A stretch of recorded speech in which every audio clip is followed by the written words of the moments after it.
Welcome, dear viewers. For more exclusive, thrilling stories every week, join our membership. Sit back, relax, and sip your coffee. Enjoy. I jolt awake, lungs burning for air and sheets soaked with sweat. The same nightmare again.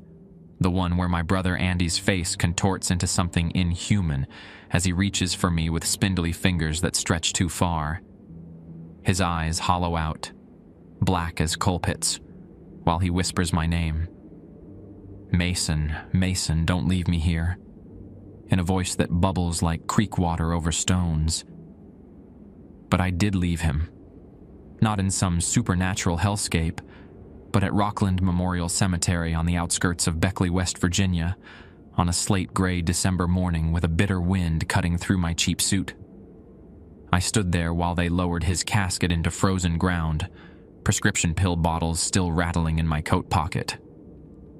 Oxy for my back pain, Xanax for the anxiety that followed, Ambien because I couldn't remember what sleeping without pharmaceutical help felt like. That was 16 months ago. Now I'm here in Pineville, a dying coal town tucked between the ridges of Wyoming County, where the mountains fold in on themselves like they're trying to hide something. Most residents look like they've been holding their breath for decades, waiting for the mines to reopen or for God to finally answer their prayers, whichever comes first. I roll over and squint at the red numbers on my alarm clock. 3:17 a.m. Great. My shift at New Horizon Rehabilitation Center starts at 7 o'clock, and I know from experience that sleep won't come back now. I swing my legs over the side of the bed in my rented duplex on River Road and rub my face. The place still doesn't feel like home even after 3 months, but nothing has since Andy died. It's ironic, I suppose. I came to New Horizon as part of my own recovery journey, poetic justice that I'd help others battling the same demons that took my brother and nearly claimed me.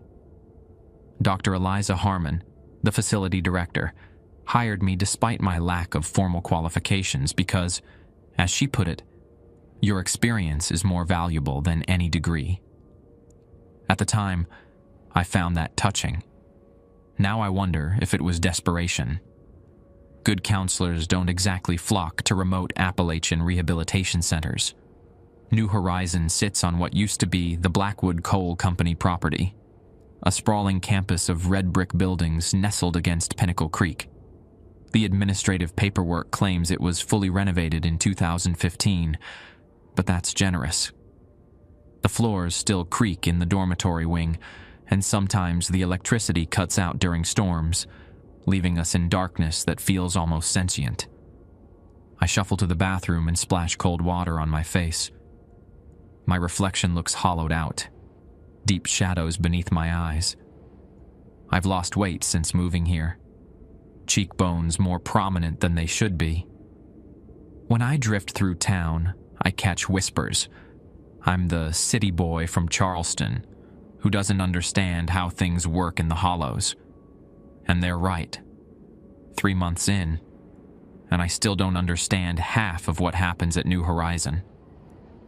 The odd rules that Dr. Harmon insisted I memorize on my first day. The way certain patients speak about the singing from the woods during group therapy. The locked east wing that no one ever mentions. The fact that the janitor, old Bill Miller, always leaves precisely at sundown, no matter the season. I reach for the notebook I keep by my bed and flip through the pages, finding the list I wrote during orientation. 7 rules, handwritten in my uneven scrawl. Never schedule outdoor activities after 7:30 p.m., regardless of season. If you hear whistling in the hallways after hours, stay in your office with the door closed. Room 237 is permanently closed due to water damage. Do not attempt to open it. Acknowledge all greetings from patients, even if they speak out of turn during sessions. If the lights flicker 3 times consecutively, end your session immediately and return to the staff area. Never accept gifts from the visitors who come on the last Sunday of each month. If you see someone walking backwards on the grounds, do not approach them or call attention to it. At first, I thought these were metaphors, some kind of treatment philosophy I didn't understand. Maybe codes for dealing with violent patients or relapse situations. Now I'm not so sure.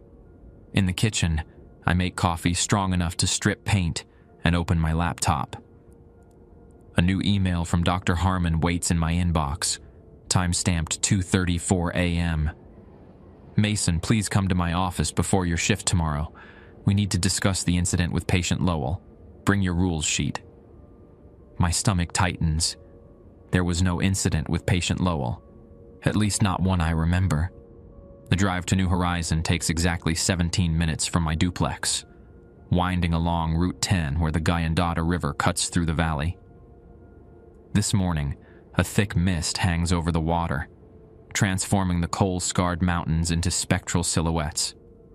I pass the abandoned Pinnacle Mine entrance, its rusted gate padlocked and warning signs faded by decades of harsh weather. When I pull into the staff parking lot at 6:43 a.m., Dr. Harmon's silver Subaru is already there, as is old Bill Miller's dented Ford pickup. The facility looms against the brightening sky, a collection of 3 interconnected brick buildings constructed in the 1950s when Blackwood coal was at its peak. I grab my thermos and the rules notebook, pausing to check my reflection in the rearview mirror. The dark circles under my eyes make me look haunted, but there's nothing to be done about that now. A light flicks on in Dr. Harmon's ground floor office window, and I take it as my cue. The main entrance requires a key card, and the electronic lock beeps cheerfully as I pass through. Inside, the fluorescent lights cast everything in a sickly pallor. The main hallway stretches before me, administrative offices to the left, common areas to the right, and patient wings branching from the central hub. The building smells of industrial disinfectant with undertones of something earthy I've never been able to identify. "Morning, Mason?" calls Nurse Lee Campbell from the medication station. She's in her 50s, with salt and pepper hair pulled into a tight bun. "You look like hell warmed over." "Didn't sleep well," I admit, forcing a smile. "Join the club." Had to sedate Parker Wilson at 2 a.m. Boy was screaming about shadows crawling up the walls. She shakes her head, sorting pills into labeled dispensers. "Dr. Harmon's waiting for you." Seemed tense. I nod my thanks and continue down the hallway. As I pass room 237, I feel the familiar chill. The door, permanently locked according to Rule 3, has water stains bleeding from beneath it, despite maintenance claiming they fixed the issue multiple times. I always walk a little faster past this spot. Dr. Eliza Harmon's office door stands ajar, warm light spilling into the corridor. I knock anyway. "Come in, Mason." She sits behind her cluttered desk, hair still damp from a morning shower. Dr. Harmon is younger than you'd expect for a facility director, mid-40s with intelligent green eyes behind wire-rimmed glasses. Local rumors claim she returned to West Virginia after a prestigious career at Johns Hopkins, though no one seems to know why. "You got my email?" she says. Not a question. "Yes, though I'm confused. I don't recall any incident with Lowell." She gestures to the chair across from her. "That's concerning. Samuel Lowell, the miner admitted last week with methamphetamine psychosis. You had a one-on-one session with him yesterday afternoon." I sit, uncomfortable. I remember the session. It was routine. We discussed triggers and support systems. Dr. Harmon removes her glasses, pinching the bridge of her nose. "Mason, according to 3 staff members, you and Mr. Lowell had to be separated after he became agitated. He claimed you weren't, and I quote, 'the real Mason Keller.' My blood runs cold. That's impossible. Our session ended at 4:30. Then I completed paperwork until my shift ended at 6. She studies me, concern evident in a crease between her eyebrows. You don't remember Nurse Campbell and Dr. Whitaker restraining Mr. Lowell, or him screaming that you were empty inside? I swallow hard. No, none of that happened. Dr. Harmon reaches into her desk drawer and retrieves a USB drive. Our security system captured this. I'd like you to watch it, but first, she extends her hand. I need to see your rules sheet. I pass her my notebook, open to the page with the 7 rules. She scans it carefully, then adds something in neat handwriting at the bottom. When she passes it back, there's an 8th rule. 8. If you experience missing time, report it immediately to Dr. Harmon. Do not discuss it with patients or other staff. I don't understand, I say, staring at the new edition. Watch the footage, Mason. She inserts the drive into her laptop and turns the screen toward me. The security video shows the main therapy room. There I am, sitting across from Samuel Lowell, a gaunt man in his 50s with trembling hands. The timestamp reads 4:47 p.m., after I thought our session had ended. There's no audio, but it's clear we're arguing. Lowell suddenly stands, pointing at me accusingly. His mouth forms words I can't make out. Then, most disturbing of all, I see myself smile in a way that doesn't look like me at all. A wide, unnatural stretch of lips. 2 orderlies rush in as Lowell throws his chair. That's not... I struggle to form a coherent thought. I would remember this. Would you? Dr. Harmon closes the laptop. You've been taking Ambien for sleep issues. Gaps in memory are a known side effect.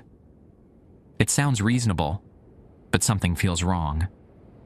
I didn't take Ambien yesterday. Are you certain? Her tone is gentle but probing. Before I can answer, the facility's PA system crackles to life. Code yellow in the East Wing. Code yellow. Dr. Harmon stands immediately. We'll continue this discussion later. For now, I need you to run the 8 a.m. group session in the main hall. And Mason? Her voice drops. Check your office carefully before you begin. Check for what? Anything that doesn't belong. As I leave her office, I notice a framed photo on her bookshelf I've never seen before. Dr. Harmon standing beside old Bill Miller in front of what looks like a mine entrance. They're much younger, and between them stands a thin man with hollow cheeks, who looks eerily familiar. He looks like me. My office is a cramped, converted storage room in the West Wing. Just enough space for a desk, 2 chairs, and a small bookshelf filled with recovery literature. As instructed, I check it carefully. Nothing seems out of place until I open my desk drawer. Inside lies a small carving of a deer made from dark wood I don't recognize. I've never seen it before. When I pick it up, the wood feels unnaturally cold and heavy, like it's absorbing the warmth from my fingers. Turning it over, I find initials carved into the bottom. S.L. Samuel Lowell, the patient I supposedly had an incident with. I drop the figurine back into the drawer and slam it shut. My hands are shaking as I gather the materials for the morning group session. The main hall is slowly filling with patients by the time I arrive. Circular formation of chairs, fluorescent lights buzzing overhead, wall-mounted clock ticking away. Familiar. Safe. I focus on setting up, trying to ignore the deer carving weighing on my mind. 8 patients shuffle in, taking their usual seats. I recognize most of them. Margaret Yates, an elderly woman with a prescription painkiller addiction. Tyler Brooks, a former coal miner battling alcoholism. Jessica Chin, a college student caught selling Adderall. The Davidson twins, 19 and strung out on heroin when they arrived 3 weeks ago. Frank Pearson, a former high school football coach with a gambling problem. And Donna Wilcox, who started with pain pills after a car accident. The 8th patient is new, Samuel Lowell. His appearance startles me. In person, he looks much worse than in the security footage, his skin gray and papery, eyes deeply sunken. When our gazes meet, he flinches visibly but takes a seat in the circle. "Good morning, everyone," I begin, trying to keep my voice steady. "Today we're discussing coping mechanisms for triggering situations. Who wants to start?" We move through the session methodically. Margaret talks about her grandchildren's upcoming visit, how she worries about managing pain without pills. Tyler discusses his anxiety about the mine safety inspector job interview next week. Normal, productive therapy.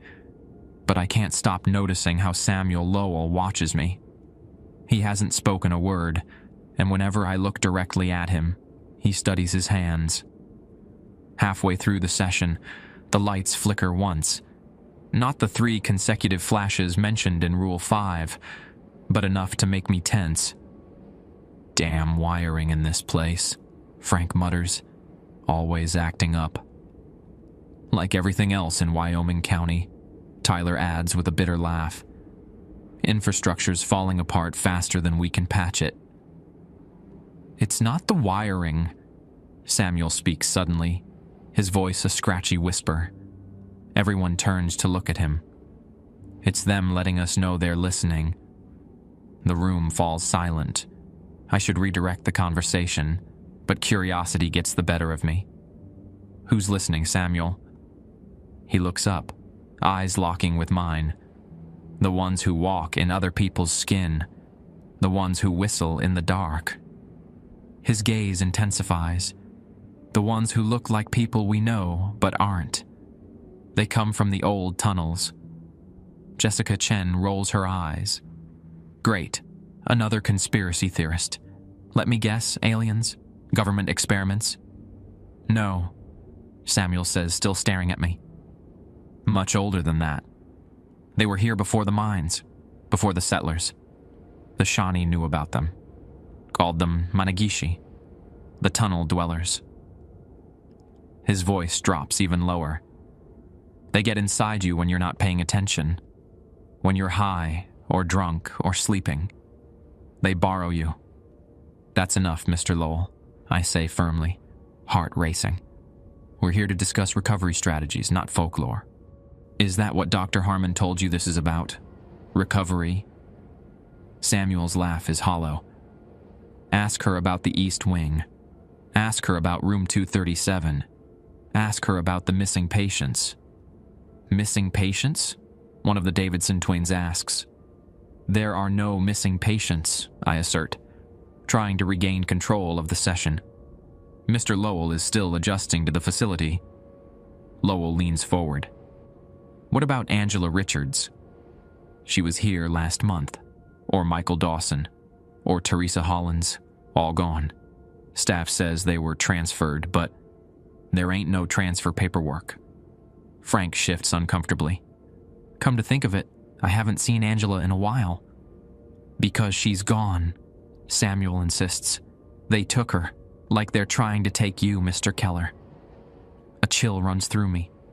"This session is about your recovery, not mine." "You sure about that? You remember everything you did yesterday? Every minute?" Samuel's eyes narrow. "Or are there gaps? Times you can't account for?" Before I can respond, the lights flicker again. Once, twice, and then a third time. 3 consecutive flashes. Rule 5. End the session immediately. "That's all for today," I announce, standing abruptly. "We'll continue tomorrow." Most patients look confused at the sudden dismissal, but Samuel Lowell just nods knowingly. As they file out, he hangs back. "Check your watch," he whispers as he passes. "Time doesn't move right in here." I glance at my watch. 9:47 a.m. The wall clock reads 9:32. A 15-minute discrepancy that makes no sense. After the last patient leaves, I sink back into my chair, trying to process what just happened. The silence of the empty hall presses against my ears until it's broken by a soft, distant whistling. Rule 2 flashes in my mind. If you hear whistling in the hallways after hours, stay in your office with the door closed. But it's not after hours. It's morning. The whistling grows louder, coming from the corridor leading to the east wing. Against my better judgment, I rise and move toward the sound. The east wing corridor is dimly lit, with several burnt-out fluorescent tubes creating pools of shadow. The whistling stops as I round the corner, replaced by the sound of footsteps moving away.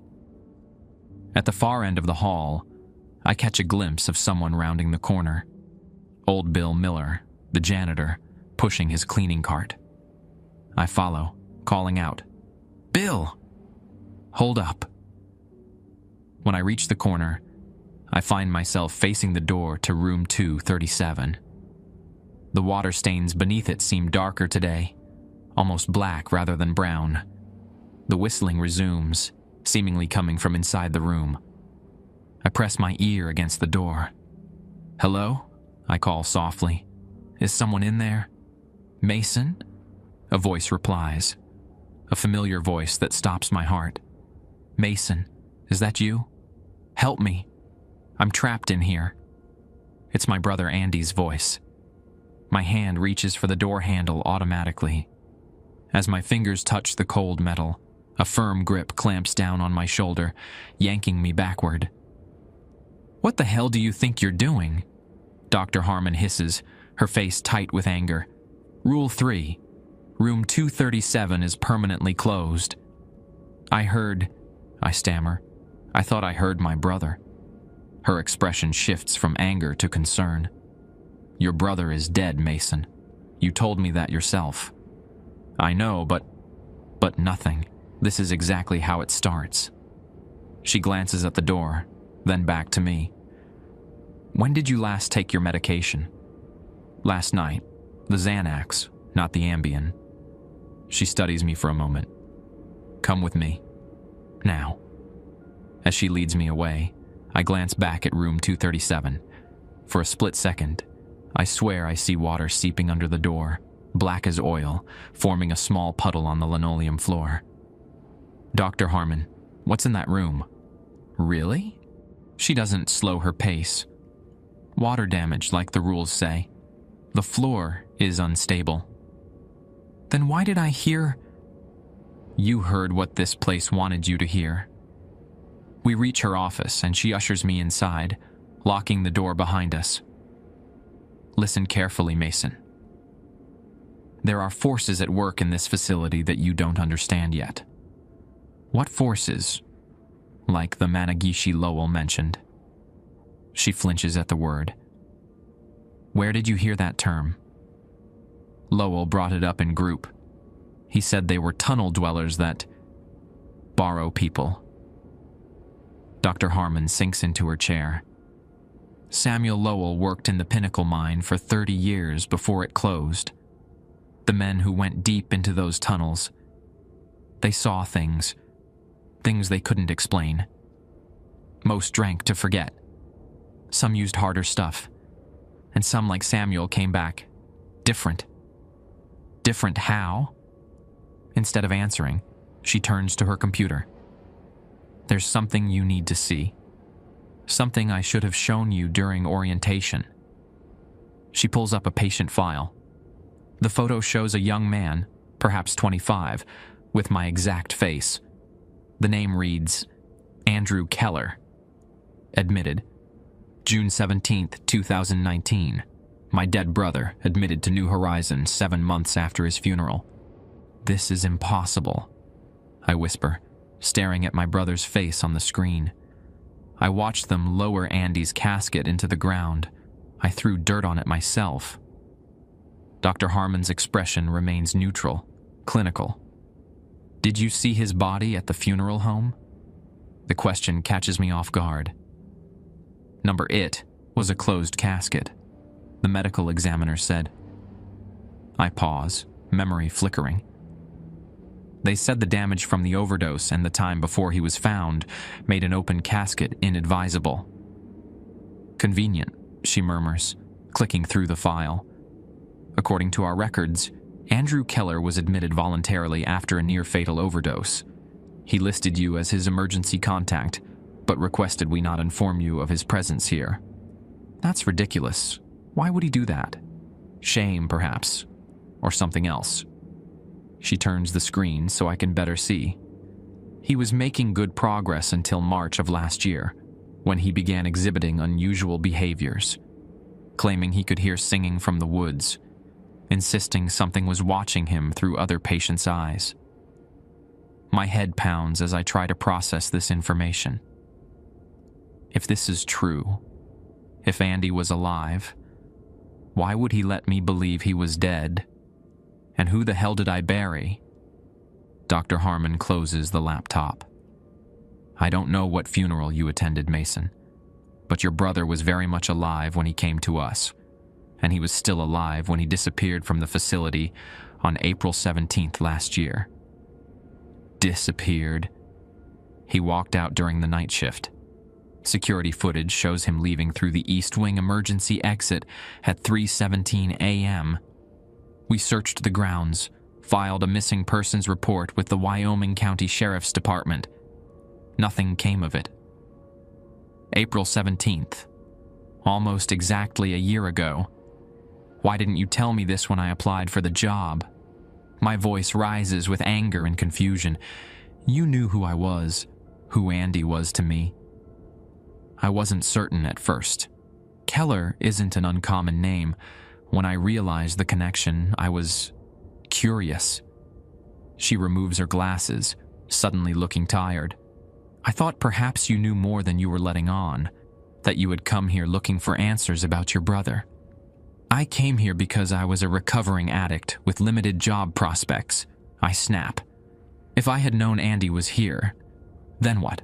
What would you have done differently? She leans forward. Mason, there's something you need to understand about this facility, about this entire valley. It doesn't operate by normal rules. So I've gathered, I say bitterly. What does room 237 have to do with Andy? She tenses visibly. Who said it had anything to do with him? I heard his voice, coming from inside that room. Dr. Harmon is quiet for a long moment. That wasn't your brother, Mason. Whatever you heard, it was using his voice to get you to open that door. Rule 3 exists for a reason. What reason? What's really in there? Instead of answering, she pulls a worn leather journal from her desk drawer and slides it across to me. This was your brother's. He left it behind when he departed. I've been keeping it safe, waiting to see if he'd return. I take the journal with trembling hands. It's unmistakably Andy's. He had the same book since high school, filled with his thoughts, sketches, observations. I'd recognize it anywhere. Read it, Dr. Harmon says, rising from her chair. Pages 43 through 58 are particularly relevant. I need to handle the code yellow situation in the East Wing. We'll talk more after your afternoon sessions. She leaves me alone in her office with my dead, but maybe not dead brother's journal. The leather cover is worn smooth from years of handling, the pages wavy from moisture. I flip it open to page 43, dated February 12th of last year. Something strange happened last night. I was getting ice from the machine in the common area around 1 a.m. when I heard whistling from the east corridor. I know we're not supposed to go down there after dark, see the rules they make us follow, but it sounded like a kid whistling "You Are My Sunshine," Mom's favorite lullaby. Made me think of Mason. When I followed the sound, I found myself at a door marked 237. The whistling was coming from inside. I called out, asked who was there. And I swear to God I heard Mom's voice answer me. She's been dead for 12 years. I almost opened the door. Would have, if Nurse Campbell hadn't found me. She dragged me back to my room, gave me a sedative, said I was sleepwalking. But I wasn't. I know what I heard. I turned the page, heart racing. February 15th. The patients are talking about the people in the woods, how they come right up to the edge of the property at night, how they look like normal people but move wrong. Staff shuts down these conversations quickly. Tyler Brooks said he saw someone who looked exactly like Dr. Whitaker standing at the tree line, staring at the building, while the real Dr. Whitaker was running a group session. February 20th. Room 237 again. The water stain under the door gets bigger every day. Sometimes it seems to move, like it's breathing. I asked Bill, the janitor, about it. He got real quiet, then told me that room used to be a shaft entrance back when this place was part of the mine operation. Said they sealed it up in '76 after an accident. But some things can't stay buried. Not reassuring. February 27th. Found a weird carving under my pillow today. A deer made from black wood. No idea how it got there. When I picked it up, it felt ice cold, like it had been in a freezer. There were initials carved on the bottom. A K, my initials. But I didn't make it. My blood runs cold at the mention of the deer carving, just like the one from Samuel Lowell in my desk. March 3rd. Something's wrong with me. Lost time today. According to Dr. Harmon, I was in art therapy from 2 to 4 p.m., but I have no memory of it. The other patients are starting to avoid me. Jessica Chin said I've been sleepwalking at night, standing over people's beds. She says my eyes look different when it happens. All pupil, no white. March 10th. The singing from the woods is getting louder. I can hear it even with my window closed, even with pillows over my head. It's in a language I don't recognize but somehow understand. They're calling people out, inviting them in. Last night, I saw Margaret Yates walking across the lawn toward the trees. She was moving backward. When I told the night staff, they said Margaret had been in her room all night. But this morning, her bed was empty. They're saying she was transferred. No one believes it. The entries grow more frantic, the handwriting increasingly erratic. March 18th. I know what they are now, Bill finally told me. The Shawnee called them Managishi. They live in the tunnels beneath the mountains. When the mining company broke into their chambers in 1954, they released something that should have stayed buried. That's why Blackwood Coal shut down operations here. Not because of the explosion that killed 29 miners, but because of what the explosion uncovered. The Managishi can wear humans like clothes. They can make perfect copies of us. They've been replacing people one by one. I think Dr. Harmon knows. She's trying to protect the patients, but it's not working. The rules are meant to keep us safe, but the rules aren't enough anymore. March 25th. I found more carvings today, under my mattress, in my shoes, inside my pillowcase. All animals, deer, birds, a black bear, all with my initials. I tried to throw them away, but they came back. They always come back. April 1st. I know now why the Managishi are fixated on me, on my family. Mason needs to know. Our great-grandfather wasn't killed in a miming accident like we were told. He was one of the first to be taken. These things hold grudges. They have long memories. They want to collect all of us. And I think they've found a way in through room 237. The final entry is dated April 16th, the night before Andy supposedly disappeared. They're coming for me tonight. I can feel it. The singing hasn't stopped for 3 days. Dr. Harmon has me on round-the-clock observation, but it won't help. They don't need doors. They come through the water, through the walls, through our dreams. If you're reading this, Mason, I know you will be somehow. Don't trust what you see here. Don't trust anyone who says they're trying to help you. The Managishi are excellent mimics, but they get details wrong. Watch for the inconsistencies. And whatever you do, don't open room 237. That's what they want. That's how they'll get out. I'm leaving tonight. Not running away, going to find answers. The old Blackwood mining records might tell me how to stop this. I think they're archived at the County Historical Society in Pineville.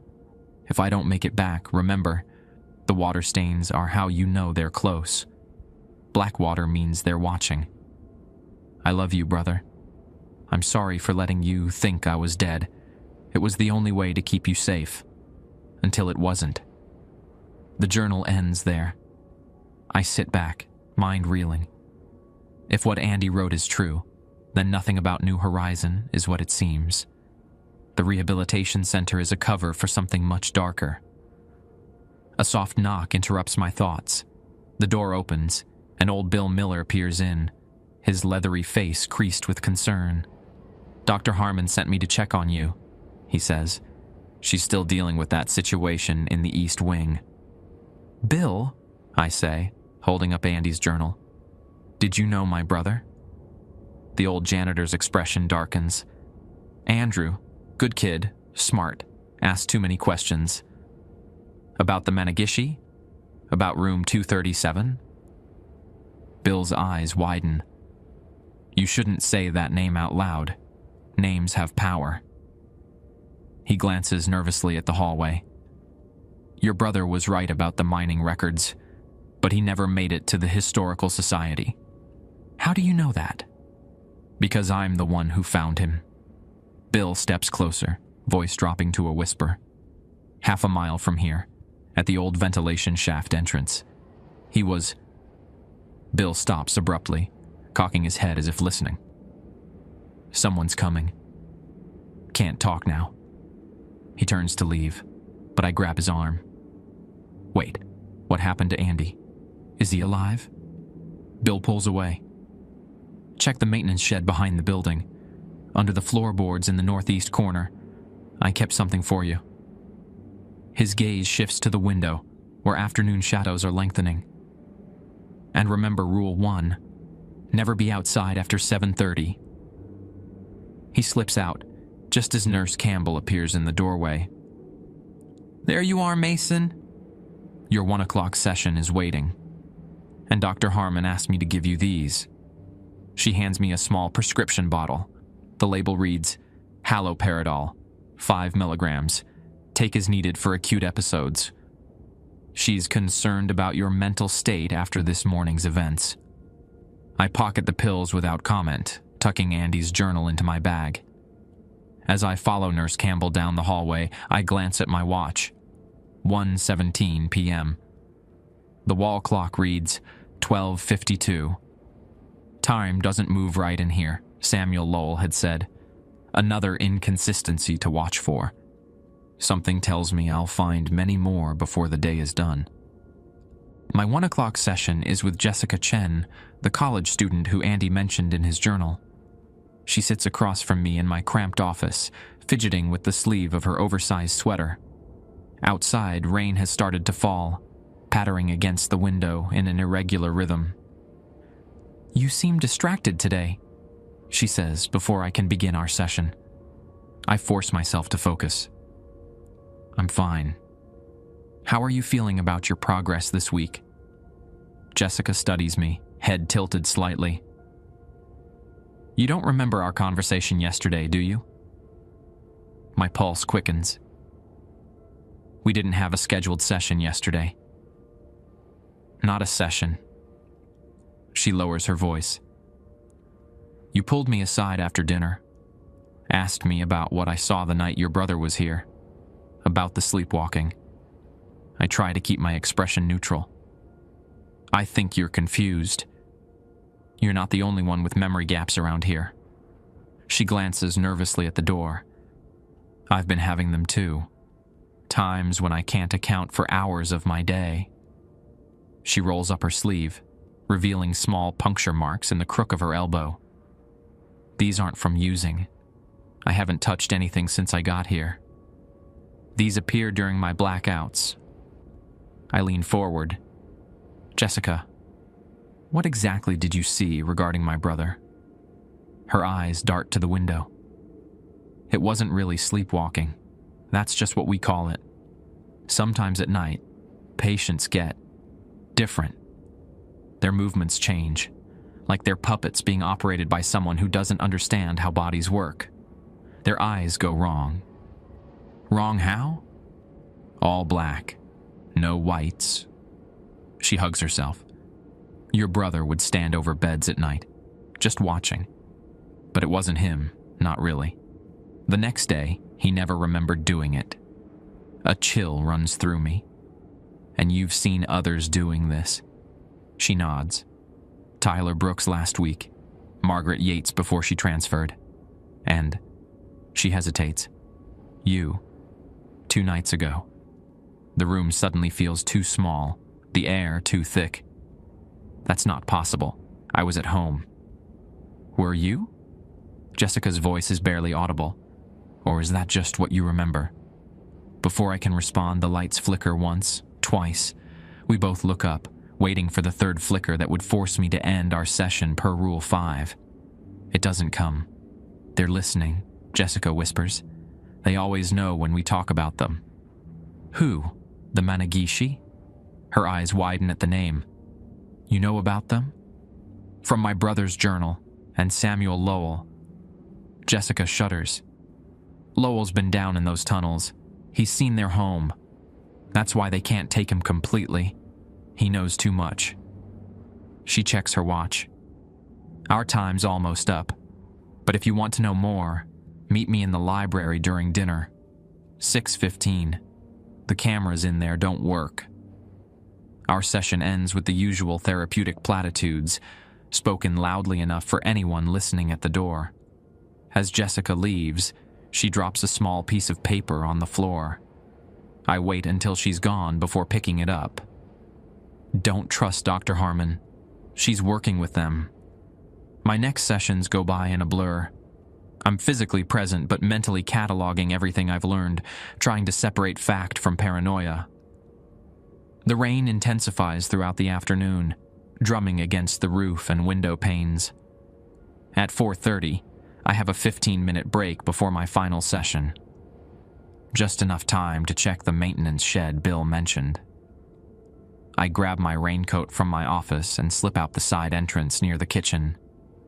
The maintenance shed stands about 50 yards from the main building, a weathered wooden structure half hidden behind overgrown rhododendrons. The rain has turned the ground to mud that sucks at my shoes as I cross the lawn. The shed door is secured with a padlock, but it hangs open. The hasp bent, as if someone has forced it recently. Inside, the space is cramped and dim, smelling of motor oil and damp earth.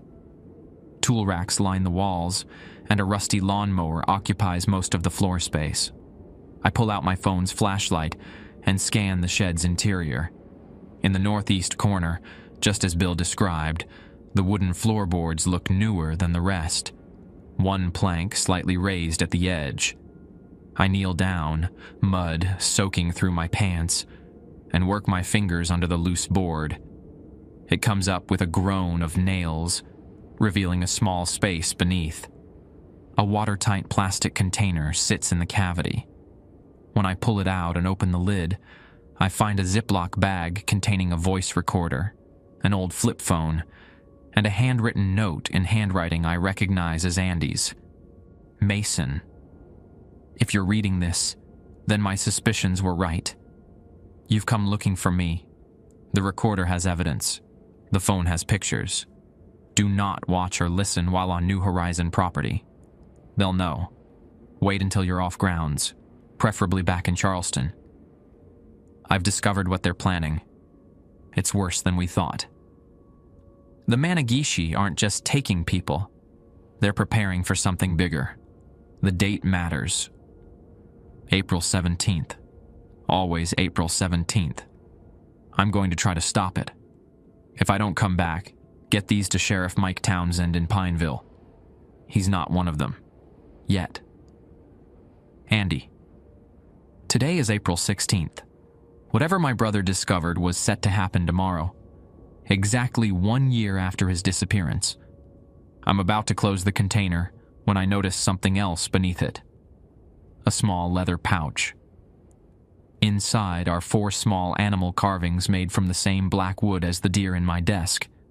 An owl, a wolf, a bear, and what appears to be a mountain lion. Each has the initials AK burned into the bottom. As I examine them, a board creaks behind me. I whirl around, heart pounding, to find Samuel Lowell standing in the doorway, rain dripping from his thin frame. "You shouldn't be out here alone," he says, voice hardly audible above the rain. "Not this close to sunset." I quickly pocket the recorder and phone, leaving the carvings. "How did you know I was here?" "I followed you, been watching." His gaunt face is eerily calm. "You found his things. Good. You'll need them. You knew my brother." It's not a question, but Lowell nods. "We were down in the deep tunnels together, back when Pinnacle was still operational, 1991. That's when we first broke through to their chamber." His eyes take on a distant look. 29 men died in the explosion they blamed on methane. But it wasn't methane. What was it? They protected their home the only way they knew how. But some got out in the chaos, been hiding among us ever since, taking people, making copies. I think of the patient file Dr. Harmon showed me. "Are you saying my brother didn't die from an overdose? That what I buried was something else? A shell? A convincing one?" Lowell steps further into the shed, lowering his voice. "They can make perfect copies, but the copies don't last. They need maintenance. Room 237 is where they do it." A chill runs through me that has nothing to do with the rain. "And Dr. Harmon? Is she involved?" Harmon thinks she's studying them, controlling them. His laugh is bitter. "Nobody controls the Managishi. They've been letting her think she's in charge, using this place as their base. The patients are perfect targets, isolated, often with severed family connections. Nobody asks too many questions when an addict disappears." "But what do they want? Why my family specifically?" Lowell glances at his watch. "Getting late. We need to get back inside." He turns to leave, then pauses. "Your great-grandfather, Thomas Keller. He was the foreman who ordered the drilling into their chamber. They have long memories, and tomorrow's the anniversary." "Of what?" "Of when they first came through 71 years ago. April 17th, 1954. It's when the barrier between our world and theirs is thinnest." He points to the carvings I've left in the hole. "Those aren't just wood. They're made from the roots of the tree, the one that grows at the center of their world. Same wood from the support beams in room 237. I glance down at the carvings. "What do they do?" "Mark you. Track you." Lowell backs toward the door. "Once they give you one, they can find you anywhere. Your brother collected them, trying to understand how they worked. Fat lot of good it did him." As Lowell turns to leave, I grab his arm. "Is my brother still alive?" His expression softens slightly. Parts of him are. The implications of his words send ice through my veins. What does that mean? But Lowell is already pulling away, eyes fixed on the darkening sky. "We need to go. Now Rule 1 exists for a reason." I glance at my watch, 5:23 p.m. Still more than 2 hours until the 7:30 curfew mentioned in Rule 1. "We have time," I say, pocketing the leather pouch with the carvings despite Lowell's warning. I can't leave them behind. "Clock's wrong," Lowell mutters, pointing to the horizon where the sun is rapidly sinking behind storm clouds. Time moves differently here, especially this close to the anniversary. Sometimes faster, sometimes slower. As if to confirm his words, my watch suddenly jumps ahead to 6:47 p.m. as I stare at it. "Jesus," I whisper. "Not him," Lowell says grimly. "Something much older. Come on." We hurry back toward the main building, rain pelting us as the daylight fades with unnatural speed. Halfway across the lawn, Lowell freezes, grabbing my arm. "Don't move," he whispers. At the edge of the woods that border the facility's grounds, a figure stands watching us. Through the curtain of rain, I can make out a familiar silhouette. Broad shoulders, slightly stooped posture. As I squint to see better, the figure takes a single step forward. It's me, an exact copy, down to the raincoat and mud-stained pants. But its movements are wrong, jerky and disjointed, like a marionette operated by an unskilled puppeteer. And even from this distance, I can see its eyes, solid black, no whites visible. "Don't look at it directly," Lowell hisses. "Don't acknowledge it. Just walk. Normal pace." We continue toward the building, my skin crawling with the knowledge that my doppelganger is watching. Just before we reach the door, I can't help but glance back. The figure is gone. But in its place, standing in perfect formation at the tree line, are dozens of silhouettes. Patients and staff I recognize, all watching with those same black eyes, all completely motionless despite the driving rain. And among them, in the center, stands a figure that looks exactly like my brother Andy. Lowell and I burst through the side entrance, dripping rainwater onto the linoleum floor. The fluorescent lights flicker as the door slams behind us, momentarily plunging the hallway into darkness before humming back to life. "They're getting ready," Lowell mutters, his thin frame shivering. More active than I've ever seen them. My mind is still reeling from the sight of my own face staring back at me from the tree line. That thing outside, that was what Dr. Harmon showed me in the security footage, wasn't it? Not me, but something pretending to be me. Lowell nods grimly. "They've been working on your double for a while now. Not perfect yet." That's why Lowell reacted so badly yesterday. He could tell it wasn't really you. "You're talking about yourself in the third person," I observe. A chill running through me that has nothing to do with my wet clothes. Something flickers in Lowell's eyes. Confusion, then clarity. Force of habit. When they take you for a while, you start to feel disconnected from yourself. He glances at the wall clock. 7:03 p.m. "You need to dry off and get to the library. Jessica will be waiting." "You're not coming?" "Can't. They watch me too closely. They know I remember too much about the tunnels." He starts backing away down the corridor. "Whatever you do, stay inside tonight. And Mason," his voice drops to a whisper, "if you hear whistling, don't follow it, no matter whose voice calls to you after." Before I can respond, Nurse Campbell rounds the corner, her stern expression softening slightly when she sees my drenched state. "Mr. Keller, you're soaked through, and Mr. Lowell..."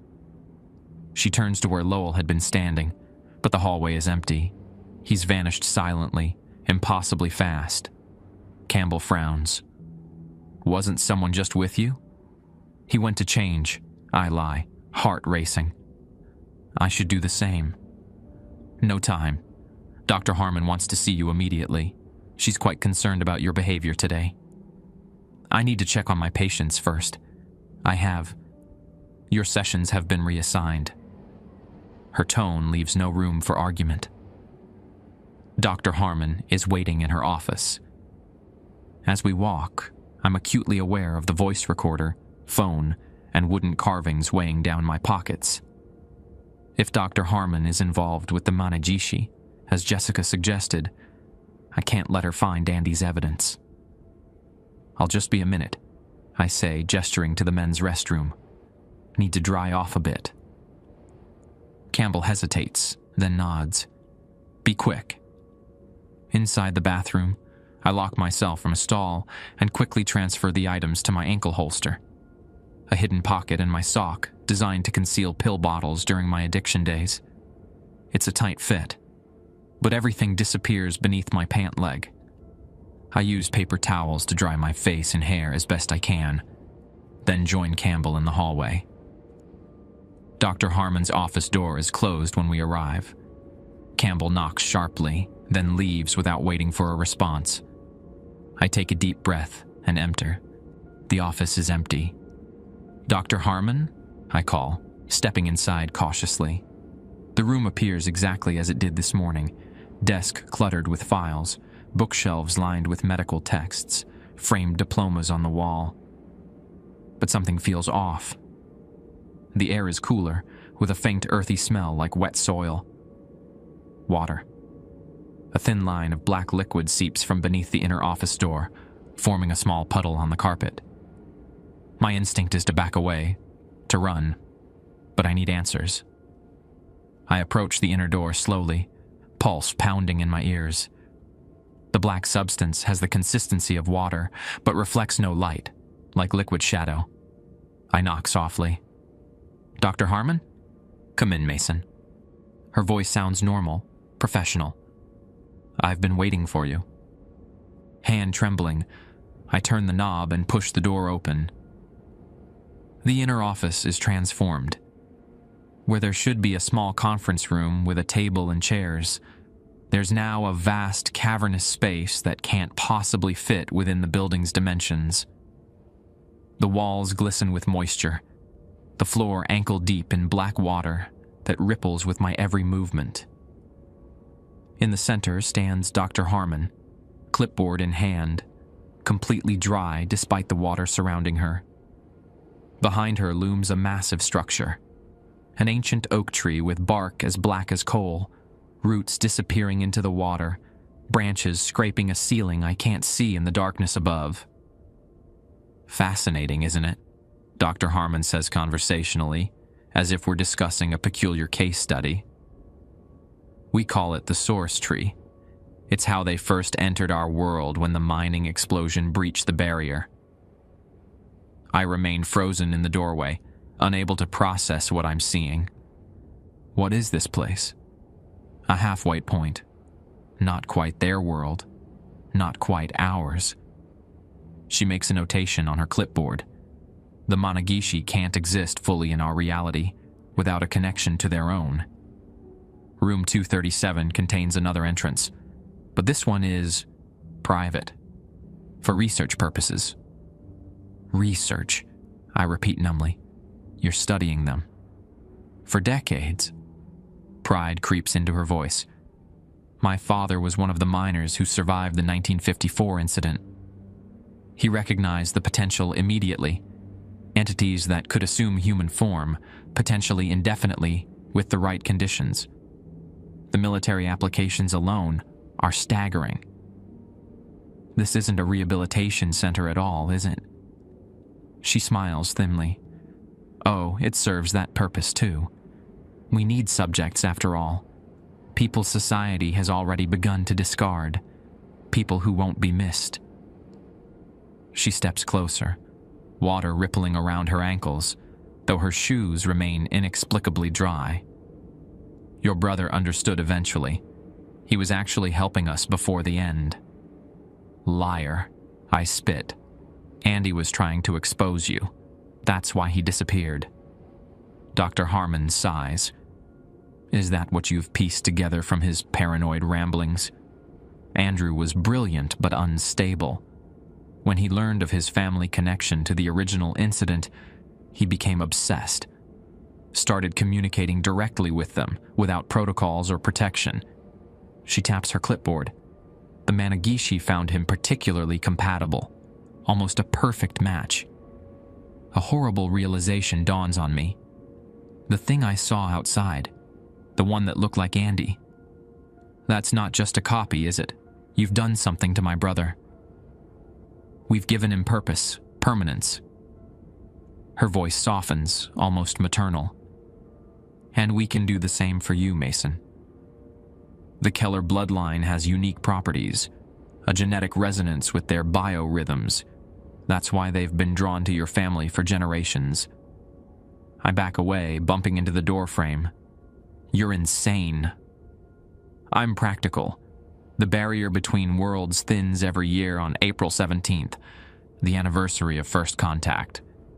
Tomorrow, it will be at its weakest point in 7 decades. We've prepared for this, Mason. Your brother's integration was just the beginning. She extends her hand. Join us willingly. It's less traumatic that way. Instead of responding, I slam the door shut and bolt from her office, heart hammering against my ribs. Behind me, I hear her call out calmly, "It's already started, Mason. Check your watch." In the main hallway, I pause to catch my breath and glance at my watch. 7:29 p.m. 1 minute until the curfew stipulated in Rule 1. I need to find Jessica in the library to see what else she knows. The facility has grown unnaturally quiet. No patients in the hallways, no staff at their stations.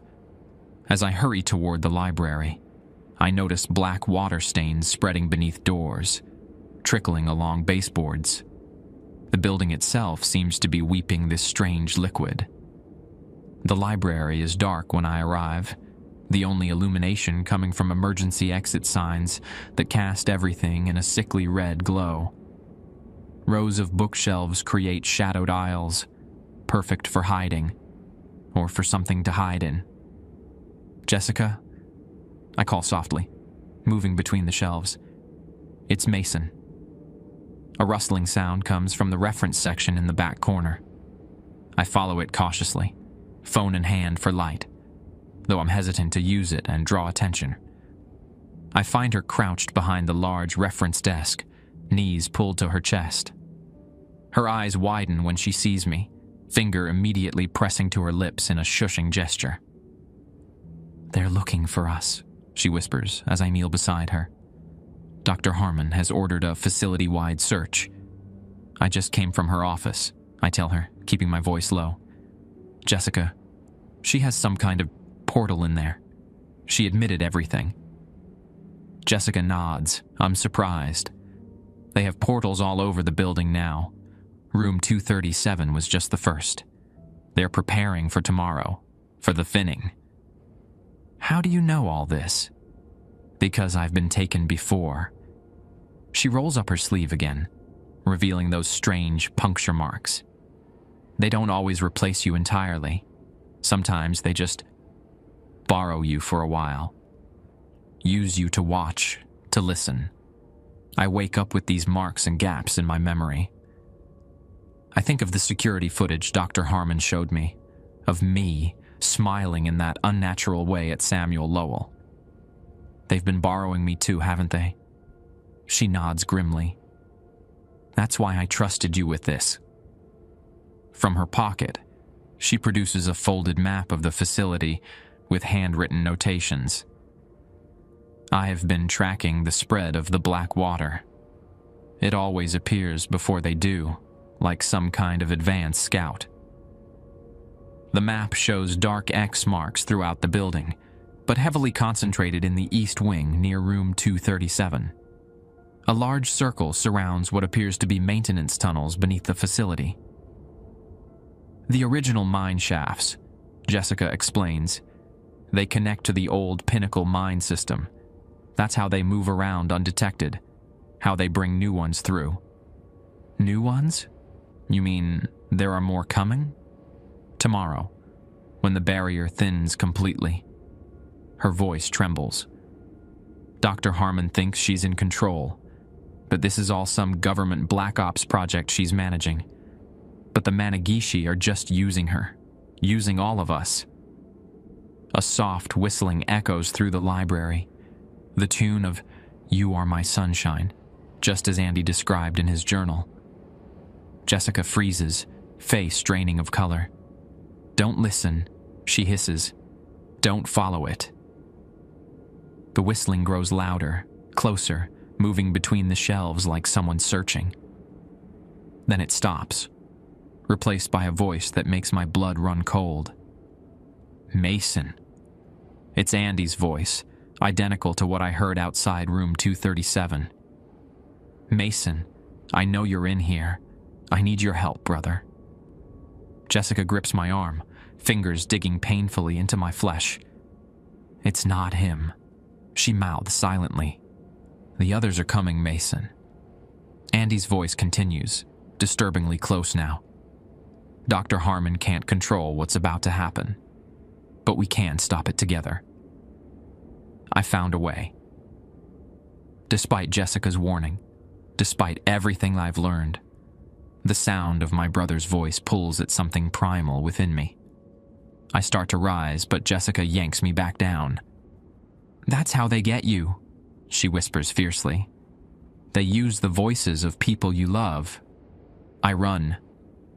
There's no strategy, no plan, just blind animal panic propelling me through the rain-slicked grounds, away from the thing wearing my brother's face. My feet splash through puddles of black water that seems to cling like oil, each step becoming heavier than the last. The watching figures by the tree line don't pursue, but they don't need to. They're everywhere, materializing from shadows, rising from dark puddles, stepping out from behind equipment sheds and dumpsters. All with those same obsidian eyes, all moving with that same wrong gait. Patients and staff I recognize alongside strangers with vacant expressions. I veer toward the staff parking lot. My car keys are still in my pocket, a small miracle I hadn't dared hope for. If I can just reach my Honda, I might have a chance. A shrill whistle cuts through the rain to my right. One of the Davidson twins stands by the garden shed, head tilted at an impossible angle. I change direction, heart hammering against my ribs. Another whistle, this time from the left. Dr. Whitaker emerges from behind a maintenance van, his normally immaculate appearance disheveled, white coat soaked through and stained with streaks of black. They're hurting me, I realize with growing dread, like wolves circling wounded prey. The parking lot comes into view through the curtain of rain, cars gleaming wetly under security lights. Mine is at the far end, near the exit gate. I sprint for it, lungs burning, muscles screaming in protest. Something grabs my ankle, a hand erupting from a puddle of black water, fingers elongated and boneless.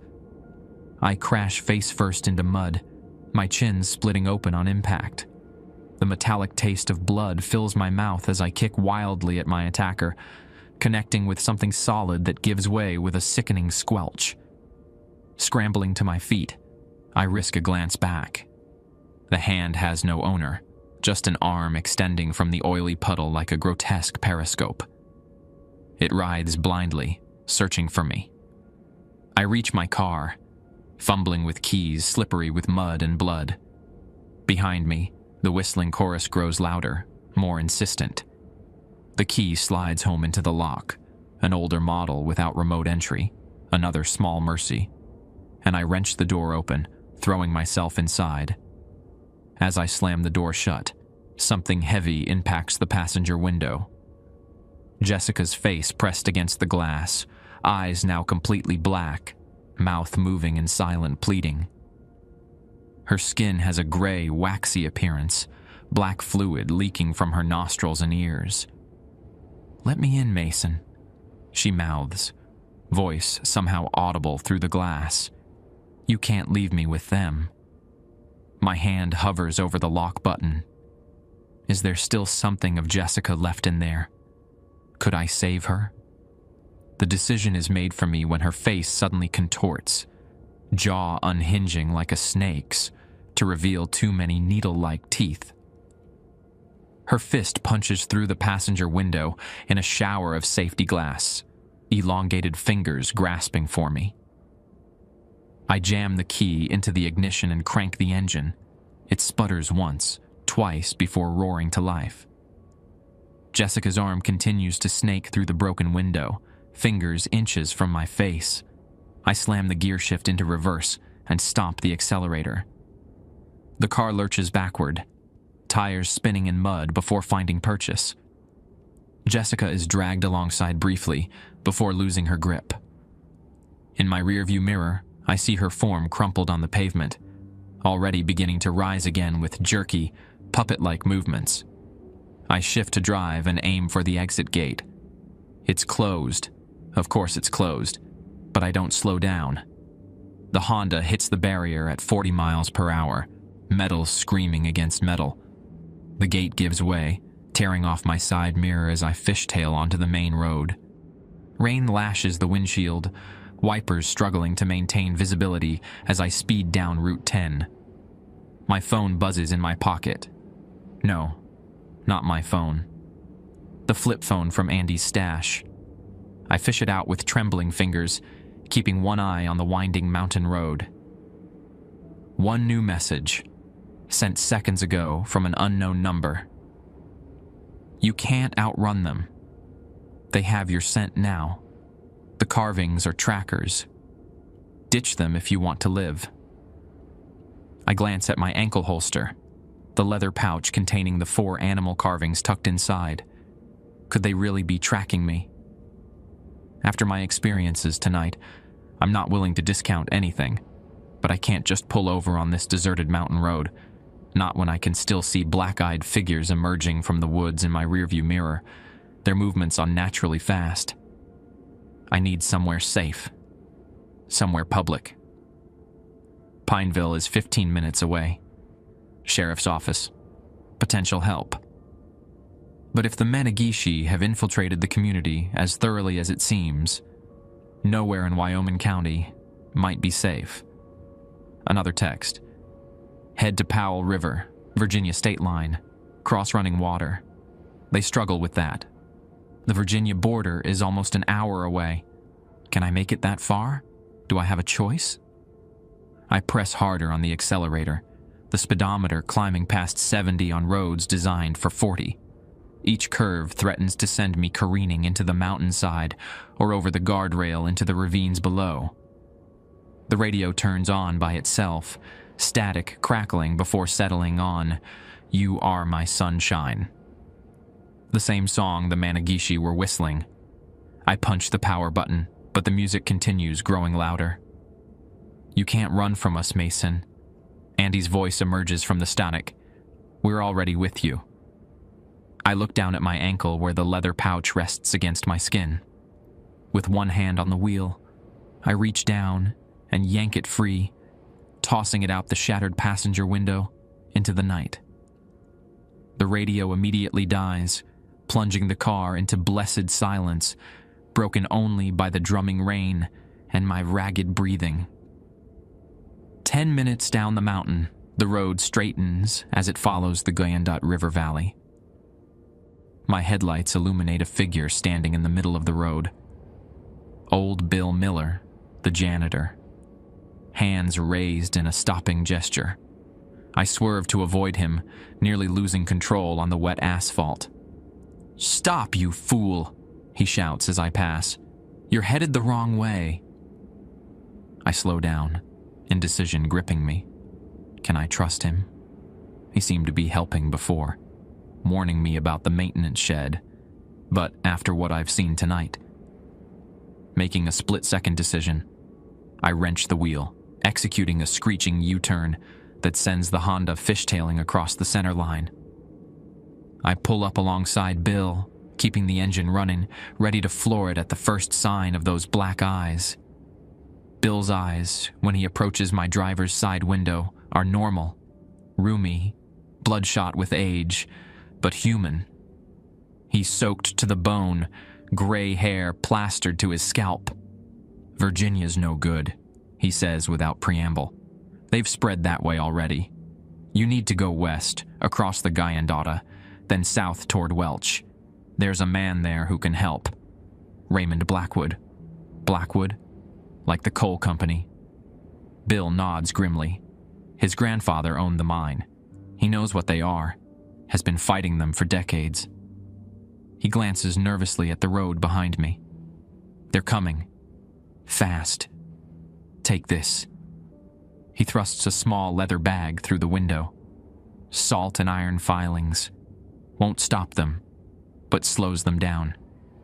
"What about you?" I ask, spotting movement in my mirrors, shadowy figures emerging from the tree line behind us. Too late for me.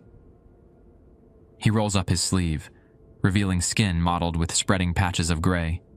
Black liquid oozes from a wound on his forearm. Been fighting it since sunset. Can't hold them off much longer. His eyes meet mine, fierce with determination. Find Blackwood. Tell him it's happening again. April 17th. Bill. Go, he shouts, already backing away. And don't trust anything you see tonight, especially if it looks familiar. I floor the accelerator, tires squealing as the Honda leaps forward. In my rearview mirror, I see Bill sink to his knees in the middle of the road, body convulsing as dark liquid crawls up his neck toward his face. The next 20 minutes pass in a blur of rain-slick roads and hairpin turns. I follow Bill's directions, taking the bridge across the Guyandotte River and heading south on Route 16 toward Welch. The mountain roads are treacherous in the best conditions. In tonight's downpour, each curve threatens disaster. The flip phone buzzes again. Almost got you. Clever, ditching the carvings. But we don't need them anymore. We have your brother. We have Jessica. And soon, we'll have you. Attached is a photo that makes my blood run cold. Jessica strapped to what looks like a hospital bed, black fluid being pumped into her veins from an IV bag. Her eyes are open, entirely black, staring directly at the camera with a silent scream frozen on her face. The message is clear. This is what awaits me if I'm caught. I toss the phone onto the passenger seat, focusing on the winding road ahead. The rain has intensified, reducing visibility to mere feet. My wipers can barely keep up, and the defroster struggles against the fog forming on the inside of my windshield. Something dark darts across the road, a deer, I think, until it stops and turns. In the split second, my headlights illuminate it. I see it's shaped like a deer, but wrong. Skin smooth and black like wet coal. Too many spindly legs. No head where a head should be. I swerve instinctively, the Honda's tires losing traction on the wet asphalt. The world spins as the car hydroplanes, crashing through the guardrail with a scream of tearing metal. There's a moment of terrible weightlessness as the vehicle goes airborne off the mountainside. Time slows. Through the windshield, I watch the dark canopy of trees rush up to meet me. The car hits the first branches, slowing its descent in a cacophony of snapping wood and shattering glass. My seatbelt locks, slamming me back against the seat as the world tumbles around me. The final impact knocks the breath from my lungs. The Honda comes to rest upside down, crumpled against the trunk of a massive oak. Pain blossoms across my chest and left arm. Something warm trickles down my forehead into my eyes. Blood, I realize dimly. I hang suspended by my seatbelt, disoriented and injured, but alive. Through the shattered windshield, rain pours into the inverted cabin. My phone and Andy's flip phone are gone, likely thrown from the vehicle during the crash. With trembling fingers, I release the seatbelt catch, collapsing painfully onto the ceiling of the car. Every movement sends fresh waves of agony through my left arm, broken most likely. But I have to move. Have to get out.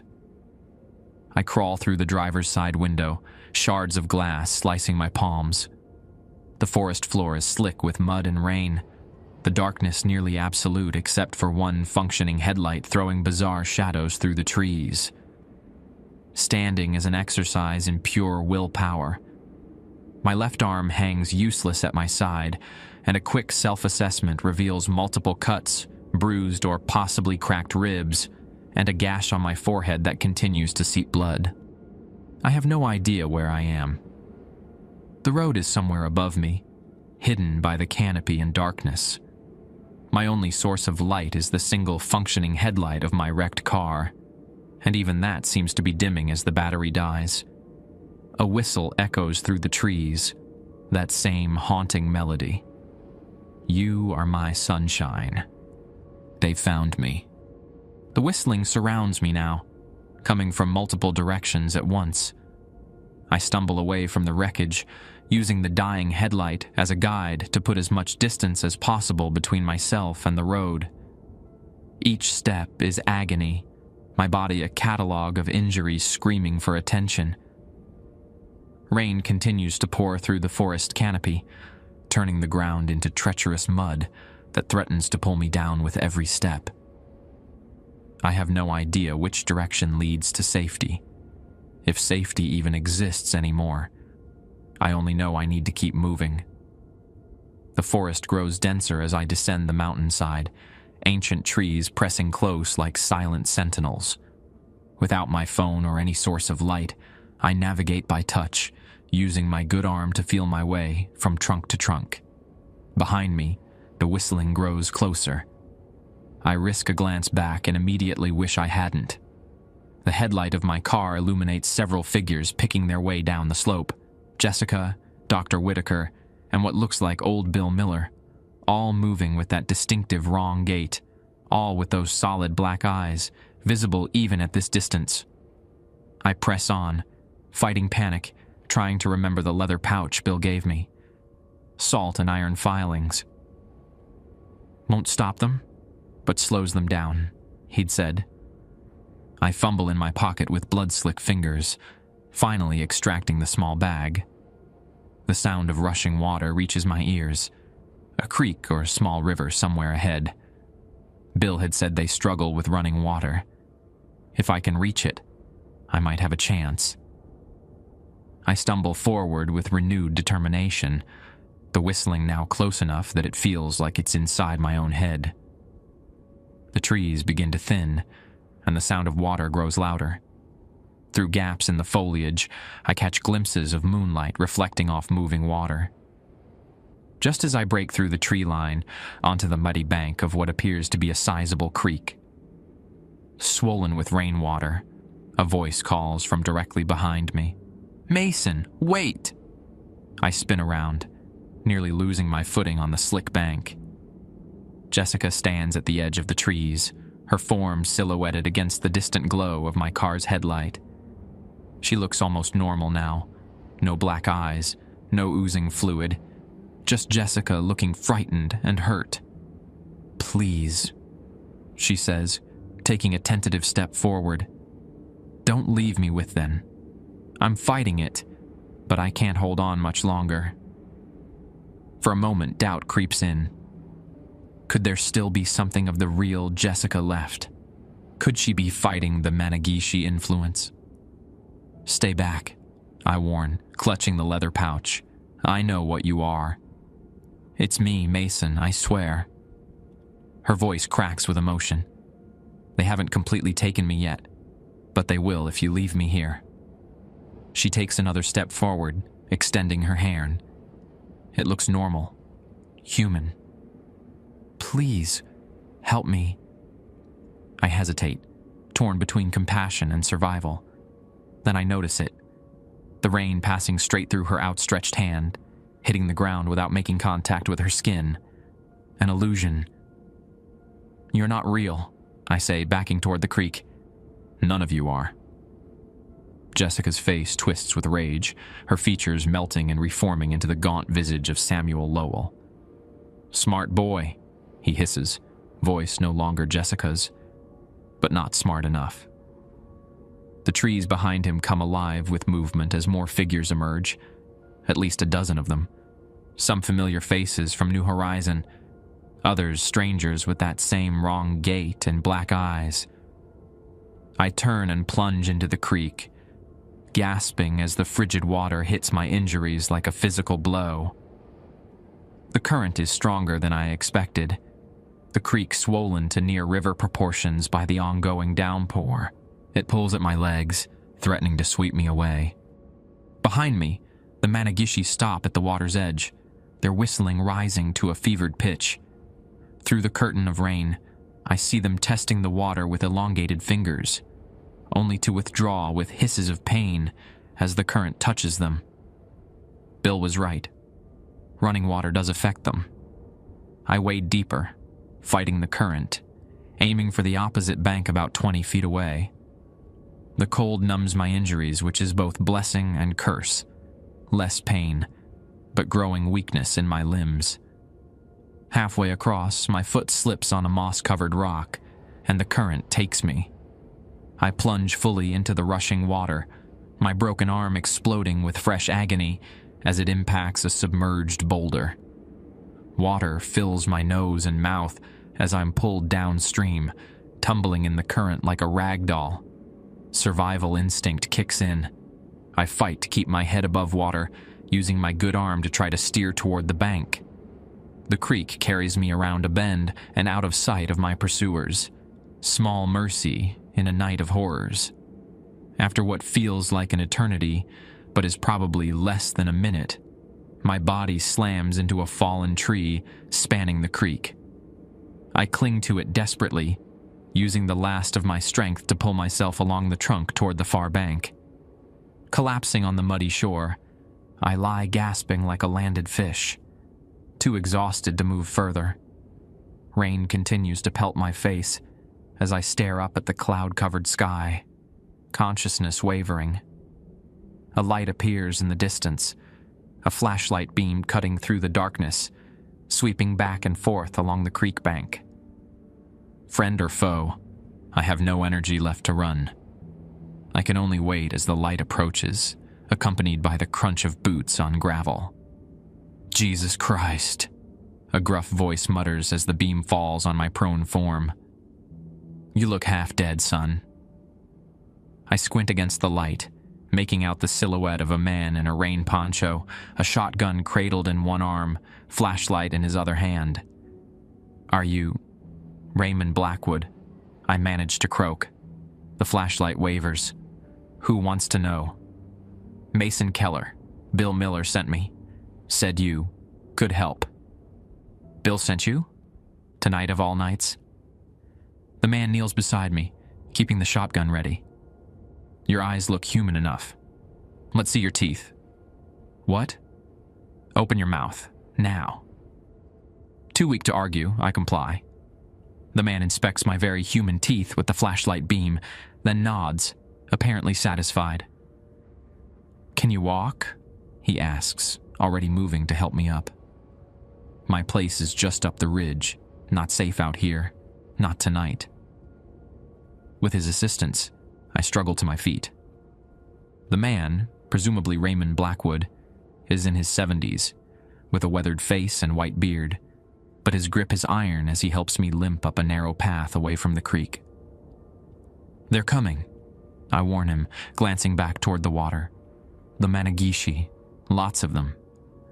They won't cross the creek, he says confidently. Not on April 16th. Their power's strong, but they're still bound by certain rules. Rules, I echo bitterly. Like at New Horizon. Harmon's little experiment. He spits to the side. Been telling her for years it would backfire. Can't control what you don't understand. The path winds steeply upward through dense forest for about a quarter mile before opening onto a small clearing. A cabin stands in the center, built of sturdy logs with a metal roof that rings with the sound of rain. Solar panels and a satellite dish suggest it's more modern than it first appears. Blackwood ushers me inside, locking 3 separate deadbolts behind us. The interior is warm and dry, illuminated by battery-powered lanterns. One wall is covered with maps of the region, red pins marking locations throughout Wyoming County. Another wall holds weapons, shotguns, rifles, and what appears to be mining equipment. Sit, he orders, pointing to a chair by a wood-burning stove. Let me look at that arm. As he examines my injuries, Blackwood listens to my abbreviated account of the night's events. My discovery of Andy's journal, Dr. Harmon's revelation about the source tree, the doppelgangers, and my escape from New Horizon. Sounds like they're getting bolder, he says grimly, splinting my arm with practiced efficiency. Usually they're more subtle. Infiltrate slowly. Take a few people at a time. If they're moving in force like this, something big is happening. The anniversary, I say. April 17th, tomorrow.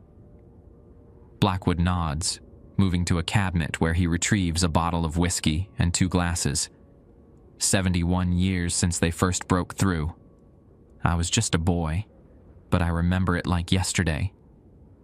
He pours 2 generous measures, handing one to me. My grandfather owned the Blackwood Coal Company. I was there the day of the explosion, playing near the administrative building while Granddad worked. His eyes take on a faraway look. I saw what really came out of that mine shaft. Wasn't just smoke and debris. I sipped the whiskey, welcoming the burn.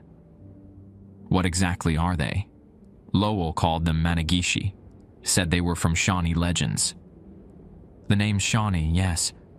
Little people who live in the rocks. But what they are? He shrugs. Another world, maybe. Another dimension that overlaps with ours in certain places. The deep mine shafts create doorways where the barrier is thin. He gestures to the maps on the wall. I've been tracking them for decades. After the initial outbreak in '54, we thought we'd sealed them in. My grandfather dynamited the main shaft, buried it under tons of rock. But they found other ways out. Through room 237, I say, and Dr. Harmon's office. And a dozen other places throughout these mountains. Blackwood points to the red pins on his map. Old mine entrances, natural caves, places where the ground is thin above their tunnels. He takes a long swallow of whiskey. Every year on April 17th, the anniversary of first contact, the barrier weakens. They can bring more of their kind through. Most years it's manageable. A few slip out. We hunt them down. But this year, he trails off, eyes troubled. What's different about this year? 71 years. 7 and 1. Significant numbers to them. He rises, moving to a bookshelf where he retrieves an ancient-looking leather journal. My grandfather started recording everything after the incident. Their behaviors, weaknesses, the patterns they follow. He flips through the yellowed pages. Every 71 years, there's a major thinning of the barrier. Not just at one location, but throughout their entire territory. The last time was 1883, when the first prospectors began tunneling into these mountains. Entire settlements vanished overnight. Cold dread settles in my stomach. And tomorrow is the 71-year anniversary of the 1954 incident. Exactly. Blackwood's expression is grave.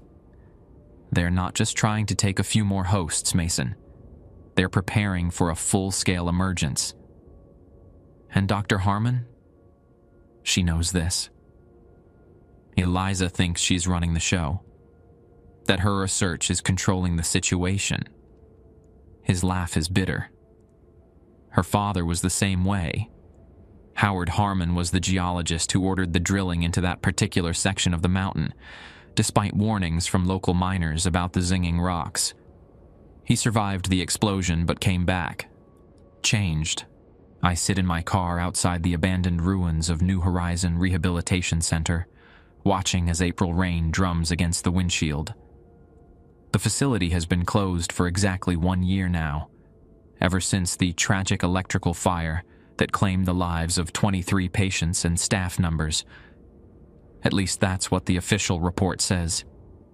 The truth lies buried beneath the charred remains of the East Wing, sealed under tons of concrete and steel that the state poured into what they thought was just a collapsed portion of the old mining tunnels. They have no idea what's really down there, frozen in time since that night. Blackwood and I made it to the original source tree, a gnarled, ancient thing pulsing with otherworldly energy at the bottom of shaft number 7. We weren't alone. Dr. Harmon was there with dozens of the converted, including Andy and Jessica, all gathered around that nightmare growth like worshippers at an altar. The fighting was chaotic, desperate. Blackwood fell first, his body seized by the Managishi when black water touched his skin. I remember his eyes changing, the shotgun turning in my direction. I remember pulling the trigger, honoring our agreement. I remember Andy standing between me and the source tree, his face a battleground, half brother, half monster, as he fought their control long enough to whisper, "Do it, Mason. End this." The explosion collapsed the entire tunnel system. I barely escaped, dragging Blackwood's body with me. The official investigation ruled it a methane explosion, just like in '54, history repeating itself. Now I'm the only one left who knows the truth, the only one still hunting. Because they didn't all die that night. Some were already spread throughout the community. Perfect copies living ordinary lives in Pineville, Welch, and beyond. I've been tracking them using Blackwood's methods, watching for the subtle signs, aversions to running water, missing time, the slight wrongness to their movements when they think no one's watching. Last month, I found the county assessor whistling, "You Are My Sunshine," as he processed property documents. His eyes turned black when I confronted him with salt and iron. The week before that, it was a nurse at Pineville Memorial Hospital. The leather journal in my glove compartment contains 47 confirmed cases so far. Blackwood was right. This will be the work of a lifetime. I check my watch. 11:58 p.m. April 16th. Almost midnight. Almost the anniversary. From the ruins of New Horizon, I swear I can hear faint whistling carried on the night breeze. A chorus of melodies blending and separating, calling to something deep within the sealed tunnels. The barrier is still thin on this night. I can feel it. A pressure behind my eyes, an itch beneath my skin that's never quite gone away since that night a year ago. I reach for the shotgun on my passenger seat, loaded with Blackwood's special shells. There won't be a large-scale emergence tonight. We made sure of that. But the anniversary still has power. The Managishi still remember. As the digital clock on my dashboard clicks over to midnight, my phone buzzes with a text message from an unknown number. "We miss you, brother. Don't worry. We're still coming through. Just more slowly now. See you soon."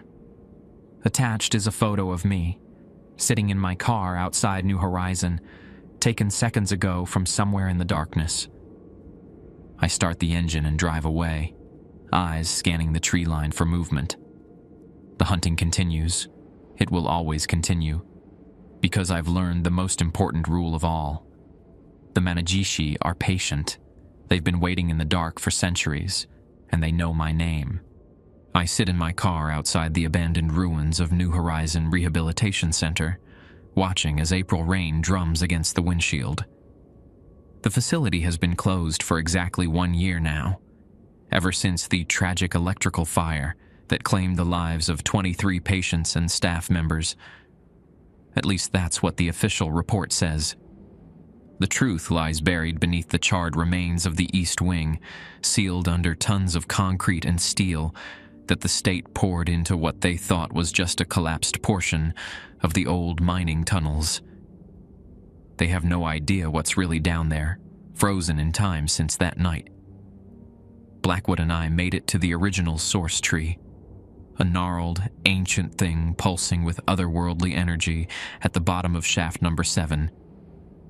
We weren't alone. Dr. Harmon was there with dozens of the converted, including Andy and Jessica, all gathered around that nightmare growth like worshippers at an altar. The fighting was chaotic, desperate. Blackwood fell first, his body seized by the Managishi when black water touched his skin. I remember his eyes changing, the shotgun turning in my direction. I remember pulling the trigger, honoring our agreement. I remember Andy standing between me and the source tree, his face a battleground, half brother, half monster, as he fought their control long enough to whisper, "Do it, Mason. End this." The explosion collapsed the entire tunnel system. I barely escaped, dragging Blackwood's body with me. The official investigation ruled it a methane explosion, just like in '54, history repeating itself. Now I'm the only one left who knows the truth, the only one still hunting. Because they didn't all die that night. Some were already spread throughout the community. Perfect copies living ordinary lives in Pineville, Welch, and beyond. I've been tracking them using Blackwood's methods, watching for the subtle signs, aversions to running water, missing time, the slight wrongness to their movements when they think no one's watching. Last month, I found the county assessor whistling "You Are My Sunshine" as he processed property documents. His eyes turned black when I confronted him with salt and iron. The week before that, it was a nurse at Pineville Memorial Hospital. The leather journal in my glove compartment contains 47 confirmed cases so far. Blackwood was right. This will be the work of a lifetime. I check my watch. 11:58 p.m. April 16th. Almost midnight. Almost the anniversary. From the ruins of New Horizon, I swear I can hear faint whistling carried on the night breeze, a chorus of melodies blending and separating, calling to something deep within the sealed tunnels. The barrier is still thin on this night. I can feel it. A pressure behind my eyes, an itch beneath my skin that's never quite gone away since that night a year ago. I reach for the shotgun on my passenger seat, loaded with Blackwood's special shells. There won't be a large-scale emergence tonight. We made sure of that. But the anniversary still has power. The Managishi still remember. As the digital clock on my dashboard clicks over to midnight, my phone buzzes with a text message from an unknown number. "We miss you, brother. Don't worry. We're still coming through, just more slowly now. See you soon." Attached is a photo of me, sitting in my car outside New Horizon, taken seconds ago from somewhere in the darkness.